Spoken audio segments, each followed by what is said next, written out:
কুচি কুচি আলু আর কুচি কুচি মন, ছোট ছোট সুখে গড়ে ওঠে জীবন।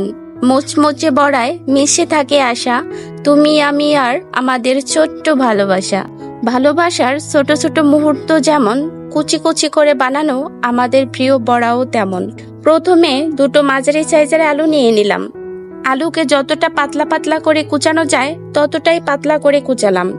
তারপর পেঁয়াজ, রসুন ও মরিচ কুচিয়ে নিলাম। এবার আমি আগে থেকে ভিজিয়ে রাখা আতপ চালটা বেটে নিব। চালটা একদম মিহি করে বাটতে হবে না, যেন একটু দানা দানা থাকে, এভাবেই বেটে নিব। এভাবে বাটার কারণে বড়াটা অনেক মুচমুচে হবে। এখন চাল বাটা, কুচি করা আলু ও কুচানো পেঁয়াজ, মরিচ, রসুন একসাথে মিশিয়ে নিলাম একটা বড় বাটিতে। তারপর দিয়ে দিলাম স্বাদ মতো লবণ, 1 চিমটি হলুদ, 2 টেবিল চামচ বেসন ও সামান্য লাল মরিচের গুঁড়ো। এখন সবকিছু ভালো করে মেখে নিলাম। কড়াইয়ে তেল দিয়ে দিলাম।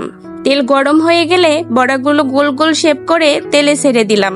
মাঝারি আঁচে ধীরে ধীরে ভাজতে হবে, তাহলে বড়াগুলো অনেক ক্রিস্পি হবে। সব বড়াগুলোকে এভাবে মাঝারি আঁচে ভেজে নিতে হবে, তাহলেই তৈরি হয়ে যাবে মুচমুচে আলুর বড়া। আজকের এই ছোট্ট রেসিপিটি যদি আপনার মন ছুঁয়ে যায়, তাহলে একদিন আপনিও প্রিয় মানুষগুলোর জন্য বানিয়ে ফেলুন এই মুচমুচে বড়া। সবাই ভালো থাকবেন, দেখা হবে পরবর্তী ভিডিওতে। Thanks for watching.